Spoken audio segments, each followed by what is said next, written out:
Hello student, आज हम इस वीडियो में यह जानेंगे कि पार्टनरशिप डीड क्या होता है और साथ ही हम यह भी देखेंगे कि पार्टनरशिप डीड में हम लोग किन किन बातों को शामिल करते हैं और यह भी जानेंगे इस वीडियो में कि पार्टनरशिप डीड के क्या महत्व है। यानी एक ऑर्गेनाइजेशन में, यानी जो एक संस्था होती है, एक फॉर्म होती है, उसमें पार्टनरशिप डीड का होना क्यों ज़रूरी है। तो चलिए बच्चों, आज हम स्टार्ट करते हैं आज की क्लास। और आज की क्लास में हम देखते हैं कि पार्टनरशिप डीड क्या होता है और साथ ही यह भी देखेंगे कि पार्टनरशिप डीड की विशेषताएं क्या है और इसके क्या महत्व है।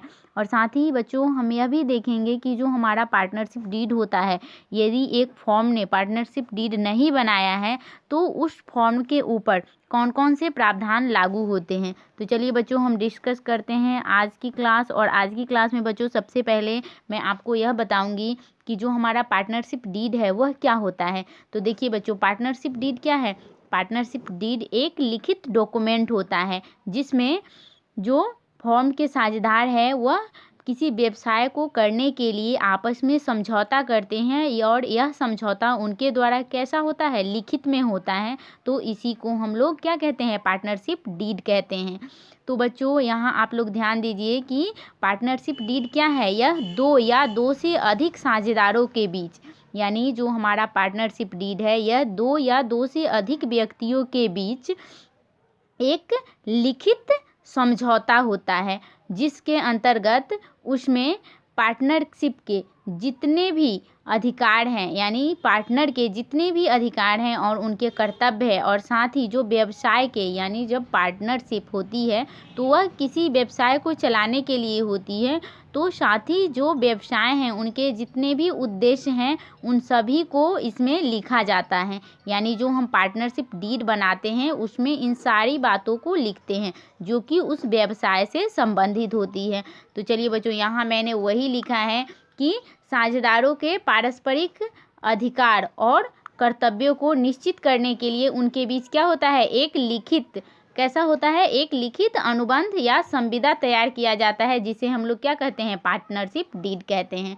अब बच्चों यहाँ देखिए कि साझेदारी संलेख, यानी जिसको हम लोग पार्टनरशिप डीड कहते हैं, तो एक लिखित और पंजीकृत या अपंजीकृत समझौता या प्रलेख है जिसमें साझेदारों के पारस्परिक अधिकार होते हैं और उनके ड्यूटीज होते हैं, यानी उसके कर्तव्य होते हैं। यानी जो पार्टनर हैं उनके क्या होंगे, राइट होंगे और उनके ड्यूटी होंगे, और साथ ही जो व्यवसाय के, यानी जो व्यवसाय वह करेंगे उनके उस व्यवसाय के कुछ उद्देश्य होंगे। इन सभी बातों का उल्लेख रहता है किस चीज़ में, पार्टनरशिप डीड में। अब बच्चों देखिए आगे क्या है कि जो हमारा पार्टनरशिप डीड होता है यह स्पष्ट होना चाहिए, ताकि यानी जो अब हम पार्टनरशिप डीड को बनाते हैं तो इसमें जो भी बातें हम शामिल करते हैं वह स्पष्ट रूप में लिखा होना चाहिए ताकि बाद में कोई भी विवाद उत्पन्न ना हो। साझेदारी संलेख पंजीकृत या अपंजीकृत हो सकता है। अब बच्चों यहाँ देखिए, जो हमारा पार्टनरशिप डीड होता है यह पंजीकृत भी हो सकता है और अपंजीकृत भी हो सकता है। इसमें फॉर्म का नाम दिया हुआ रहता है। अब देखिए बच्चों, जो हमारा पार्टनरशिप डीड होता है उसमें किस किस चीज़ों को शामिल किया जाता है, तो इसमें जो फॉर्म रहता होता है उसका नाम दिया जाता है। यानी जब पार्टनर मिलकर पार्टनरशिप बनाते हैं और साथ ही जब पार्टनरशिप बन जाता है तो उनके बाद वो किसी फॉर्म का निर्माण करते हैं, यानी व्यवसाय को चलाने के लिए जो वह फॉर्म का नाम देते हैं, तो जिस फॉर्म का वह नाम जो देंगे उनका नाम शामिल किया जाएगा पार्टनरशिप डीड में। और साथ ही व्यवसाय की जो प्रकृति है, यानी जो वह व्यवसाय कर रहे हैं वह कैसी प्रकृति की है, उनको भी पार्टनरशिप डीड में वह शामिल करेंगे। और साथ ही जो फॉर्म की अवधि है, यानी जो फॉर्म का निर्माण किया गया है यह कितने समय के लिए किया गया है, इसको भी हम लोग पार्टनरशिप डीड में शामिल करते हैं। साझेदारों द्वारा लगाई गई पूंजी। अब देखिए बच्चों, जो साझेदार हैं वह अपने व्यवसाय में कितनी पूंजी को लगाते हैं, तो इन सभी बातों का उल्लेख पार्टनरशिप डीड में किया जाता है। वहीं पे साझेदारों के द्वारा आहरण, यानी जो साझेदार हैं यानी जो पार्टनर हैं उनके द्वारा अगर आहरण की राशि निकाली जाती है तो उनका भी उल्लेख पार्टनरशिप डीड में होता है। और यदि कोई नया साझेदार अगर पार्टनरशिप डीड में, यानी पार्टनरशिप में प्रवेश करता है तो इसका भी उल्लेख पार्टनरशिप डीड में किया जाता है। वहीं पे अगर कोई साझेदार हैं जो वर्तमान समय में तो साझेदार है लेकिन वह अवकाश लेना चाहते हैं या फिर उनकी मृत्यु हो जाती है, तो ऐसी दशा में हम लोग पार्टनरशिप में क्या करते हैं, ख्याति का मूल्यांकन करते हैं तो यह ख्याति के मूल्यांकन का विधि क्या होगा, इसका भी लेखा इसमें किया जाता है। पार्टनरशिप डीड में इसका भी वर्णन रहता है। और साथ ही अगर व्यवसाय को वह चला रहे हैं तो व्यवसाय में लाभ होता है, तो जब व्यवसाय में लाभ होगा यानी जब एक फर्म को लाभ होगा तो एक फर्म में जितने भी पार्टनर हैं उनके बीच जो लाभ हानि है इनका विभाजन किस अनुपात में किया जाएगा, इसका भी उल्लेख पार्टनरशिप डीड में होता है। और साथ ही यदि किसी पार्टनर को सैलरी देना है, अगर कमीशन देना है, तो इन सारी बातों का उल्लेख किस चीज़ में होता है, पार्टनरशिप डीड में होता है। आई होप बच्चों आप यहाँ तक समझ गए होंगे कि पार्टनरशिप क्या होता है और हम लोग पार्टनरशिप डीड में किस किस चीज़ों को शामिल करते हैं। ठीक है बच्चों, तो उसके बाद देखिए जो हमारा पार्टनरशिप डीड होता है, जब हम पार्टनरशिप डीड बनाते हैं तो उसमें बहुत सारी बातों का हम लोग ध्यान रखते हैं। जैसे बच्चों अगर हम पार्टनरशिप डीड बनाते हैं तो इसमें क्या करते हैं कि हम सभी साझेदारों की सहमति से ही इसको बनाते हैं। और यदि अगर हमको पार्टनरशिप डीड में अगर कुछ चेंजिंग भी करना है तो क्या होगा कि सभी साझेदारों की सहमति से ही उसको बदला जा सकता है। किसी अगर कोई भी एक साझेदार अगर चाहे कि हम पार्टनरशिप डीड को बदले तो ऐसा नहीं हो सकता है, बल्कि पार्टनरशिप डीड को बदलने के लिए क्या होना चाहिए, सभी साझेदारों की सहमति होनी चाहिए। उसके बाद क्या है बच्चों कि जो हमारा साझेदारी संलेख होता है यानी जो हमारा पार्टनरशिप डीड होता है वह क्या होना चाहिए, एक उचित प्रकार से तैयार किया जाना चाहिए। यानी उसमें क्या होना चाहिए, एक सिस्टमैटिक तरीके से उसको बनाया जाना चाहिए। जो हम पार्टनरशिप डीड बनाते हैं तो वह एक कैसा बनाना जाना चाहिए, यह एक सिस्टमैटिक तरीके से बनाया जाना चाहिए। वहीं पे जो फॉर्म के रजिस्ट्रार हैं यानी जिस फॉर्म का अगर मान लीजिए कि जैसे 4-5 पार्टनर मिलकर किसी फॉर्म का निर्माण करते हैं तो वह फॉर्म जिस प्रकृति की है और उस प्रकृति के जिस प्रकृति की फॉर्म है उसके जो रजिस्ट्रार होते हैं उनसे हमें क्या करना चाहिए, फॉर्म को पंजीकृत करा लेना चाहिए, यानी फॉर्म को रजिस्ट्रेशन करा लेना चाहिए। ठीक है बच्चों, अब यहाँ तक आप समझ गए होंगे। बच्चों देखिए अभी तक हम लोगों ने क्या क्या पढ़ा कि पार्टनरशिप डीड क्या होता है, और साथ ही हम लोगों ने देखा कि पार्टनरशिप डीड में हम लोग किन किन बातों को शामिल करते हैं। और वहीं मैंने यह भी बताया आप लोगों को कि पार्टनरशिप डीड जब हम लोग बनाते हैं तो उनमें किन किन बातों का ध्यान रखा जाता है। आई होप बच्चों आप लोग यहाँ तक समझ गए होंगे। तो चलिए हम अगला टॉपिक देखते हैं। आज का जो हमारा अगला टॉपिक है वह क्या है, पार्टनरशिप डीड की विषय वस्तु, यानी पार्टनरशिप डीड में कौन कौन सी विषय वस्तु यानी किस किस कंटेंट को इसमें शामिल किया जाता है। तो बच्चे देखिए जब हम पार्टनरशिप डीड बनाते हैं तो उसमें क्या क्या शामिल करते हैं, उसमें हम लोग शामिल करते हैं क्या, सबसे पहले तो फॉर्म का जो नाम है उस नाम को शामिल करेंगे। उसके बाद इसका एड्रेस शामिल रहता है। उसके बाद जो फॉर्म का व्यवसाय है, इसके फॉर्म का यानी जिस फॉर्म का गठन किया गया है उसका मुख्य व्यवसाय क्या है, इस बात का उल्लेख पार्टनरशिप डीड में होता है। साथ ही सभी साझेदार यानी एक फॉर्म में जितने भी साझेदार हैं, जितने भी पार्टनर हैं, उन सभी का नाम और पता शामिल होता है। अब देखिए बच्चों जितने भी यानी एक फॉर्म में अब जितने भी पार्टनर हैं उन सब ने उस फॉर्म में कितनी कैपिटल लगाई है, कितनी कैपिटल का अमाउंट लगाया है, इन बातों को शामिल किया जाता है पार्टनरशिप डीड में। वहीं पे जो साझेदार की पूंजी है और ऋण है, आहरण पर ब्याज है, इसकी दर को भी यानी जो ड्राइंग है इसकी रेट को भी इसमें शामिल किया जाता है, इंटरेस्ट ऑन ड्राइंग को भी। उसके बाद देखिए बच्चों जो लाभ का बंटवारा है यानी जब एक व्यवसाय को चलाया जाता है तो उसमें लाभ होता है या हानि होती है, तो जो लाभ या हानि है उसका बंटवारा किस तरीके से आपस में पार्टनर के बीच किया जाएगा, इन सभी का लेखा उसमें रहता है कि उनका जो लाभ या हानि होगा उनका विभाजन यानी जो पार्टनर है उनके बीच इसका बंटवारा, लाभ हानि का बंटवारा किस अनुपात में होगा, तो यह अनुपात भी शामिल होती है। और इसी के आधार पे पार्टनर को लाभ या हानि का बंटवारा किया जाता है।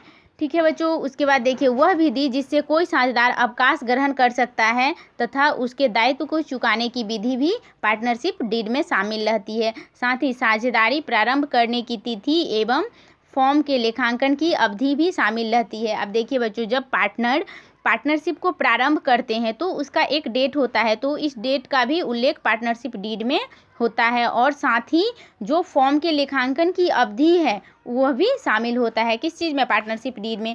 इन सभी बातों को पार्टनरशिप डीड में शामिल किया जाता है। वहीं पे देखिए बच्चों जो पार्टनरशिप डीड होता है उसमें अगर मान लीजिए कि एक फॉर्म में 10 साझेदार हैं, 10 पार्टनर हैं, और क्या हुआ कि उसमें से कोई एक पार्टनर या 2 पार्टनर क्या हो गए, इंसॉल्वेंट हो गए यानी दिवालिया हो गए, तो उनके जो दिवालिया होने से जो फॉर्म की हानि की स्थिति जो उत्पन्न होगी, उनका उपचार किस तरह से आपस में सभी साझेदार करेंगे, इनका भी उल्लेख पार्टनरशिप डीड में होता है। आई होप बच्चों आप लोग दिवालिया या इंसॉल्वेंट का मतलब समझते होंगे। अगर आप नहीं समझते हैं तो चलिए हम आप लोग के लिए एक बार बता देते हैं कि इंसॉल्वेंट क्या होता है कि जब किसी भी पार्टनर का दायित्व अधिक हो जाता है उसकी संपत्ति से, यानी कोई भी पार्टनर जिनकी संपत्ति तो कम है लेकिन उनके ऊपर उनका दायित्व अधिक है, तो ऐसे पार्टनर को इंसॉल्वेंट घोषित कर दिया जाता है। तो इससे क्या होगा कि अगर कोई साझेदार यानी कोई पार्टनर किसी फॉर्म में दिवालिया हो गए तो क्या होगा, उस फॉर्म को हानि होगी। तो यह हानि आपस में साझेदार किस तरह से इसका भरपाई करेंगे, इन बातों का उल्लेख पार्टनरशिप डीड में होता है। और साथ ही साझेदारों के बीच विवादों के निपटारे के लिए अपनाई जाने वाली विधि भी पार्टनरशिप डीड में शामिल होती है।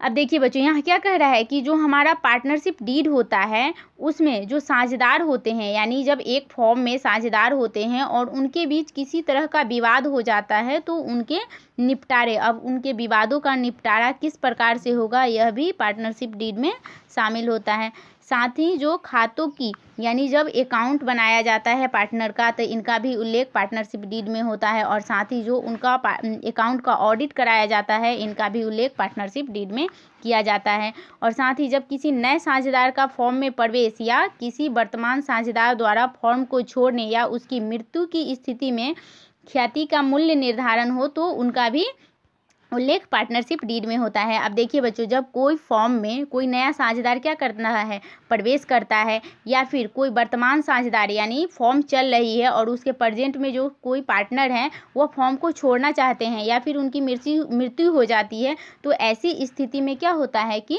ख्याति का मूल्यांकन किया जाता है। तो मूल्यांकन किस तरह से किया जाएगा, इसका भी निर्धारण का उल्लेख पार्टनरशिप डीड में होता है। और साथ ही फॉर्म के विघटन की प्रक्रिया का भी उल्लेख होता है कि अगर फॉर्म विघटित होती है तो उनके जो खाते हैं यानी जो अकाउंट है उनका निपटारा किस तरह से किया जाएगा, इसका भी उल्लेख पार्टनरशिप डीड में होता है। आई होप बच्चों आपको यहाँ तक समझ में आया होगा। उसके बाद देखिए क्या है कि व्यवसाय के संचालन के संबंध में कोई अन्य विषय हो तो उस सब का लिखित समझौता क्या कहलाता है, पार्टनरशिप कहलाता है। अब देखिए बच्चों, जो पार्टनरशिप डीड होता है वो उसमें व्यवसाय के संचालन के संबंध में कोई भी सूचना या कोई भी विषय है तो उस सब को पार्टनरशिप डीड में शामिल किया जाता है।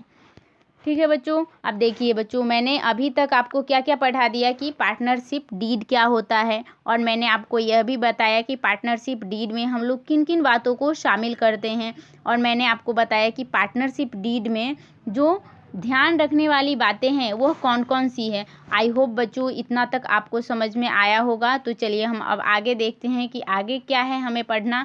तो देखिए बच्चों, अब मैं आप लोगों को बताऊँगा कि जो पार्टनरशिप है, अब मैं आप लोगों को यह बताऊंगी कि जो पार्टनरशिप है उसकी क्या महत्व है, जो पार्टनरशिप डीड है उसका क्या महत्व है। तो देखिए बच्चों, यहाँ क्या है कि जो हमारा पार्टनरशिप डीड होता है उसमें जो पार्टनरशिप होता है उसका जन्म कैसे होता है, पार्टनरशिप कैसे बनता है, एग्रीमेंट से ही बनता है। यदि एग्रीमेंट नहीं होगा तो पार्टनरशिप होगा नहीं होगा, तो एग्रीमेंट के थ्रू ही पार्टनरशिप का जन्म होता है।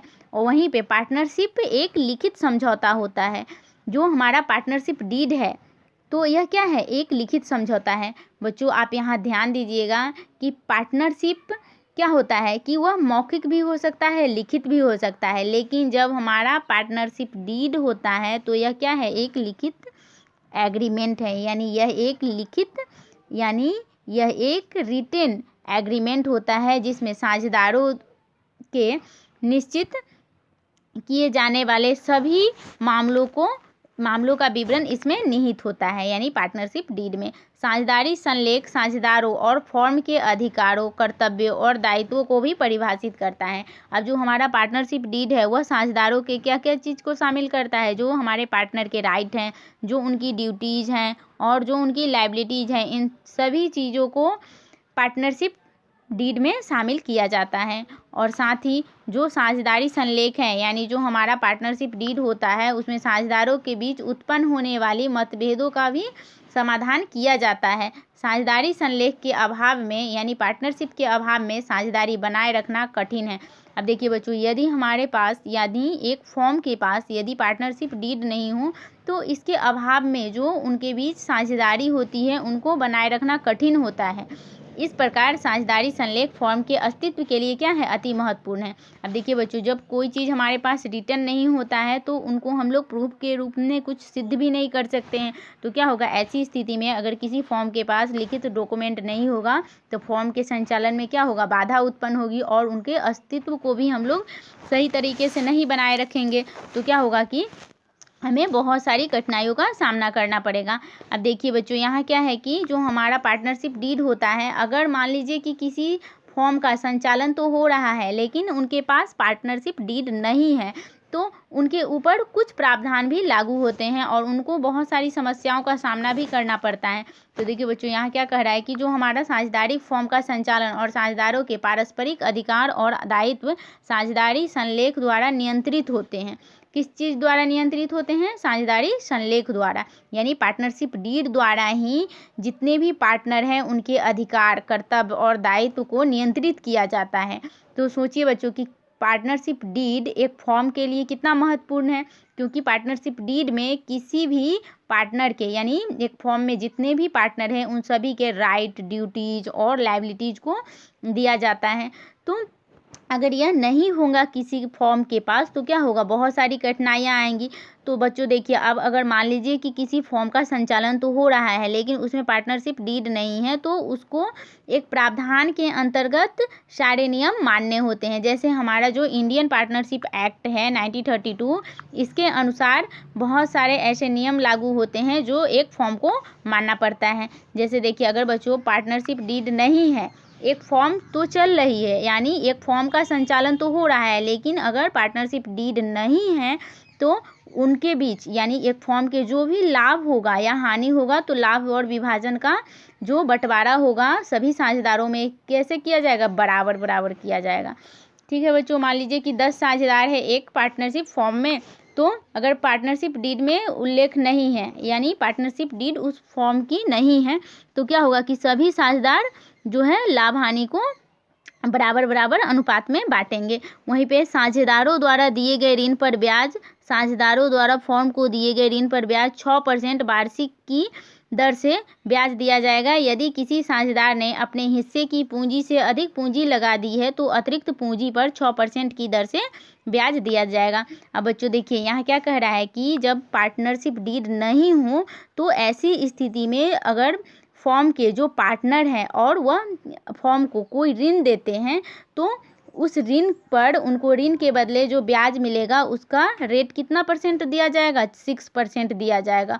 अब वहीं पे यदि कोई साझेदार अपने हिस्से की पूंजी से यानी जितना उनका फॉर्म में हिस्सा है अगर उस हिस्से की पूंजी से वह अधिक पूंजी यानी अधिक पैसा उस फॉर्म में लगाते हैं तो उनको अतिरिक्त पूंजी के बदले में कितना परसेंट ब्याज मिलेगा, 6% के दर से ब्याज मिलेगा। अब देखिए, यहाँ क्या है कि पूंजी पर ब्याज साझेदारों को पूंजी पर ब्याज नहीं मिलेगा। यानी क्या कह रहे हैं, यहाँ पे क्या कहा जा रहा है कि जो इंटरेस्ट ऑन कैपिटल है, ठीक है बच्चों, पूंजी पर ब्याज क्या होता है, इंटरेस्ट ऑन कैपिटल है, उस पर ब्याज नहीं मिलेगा।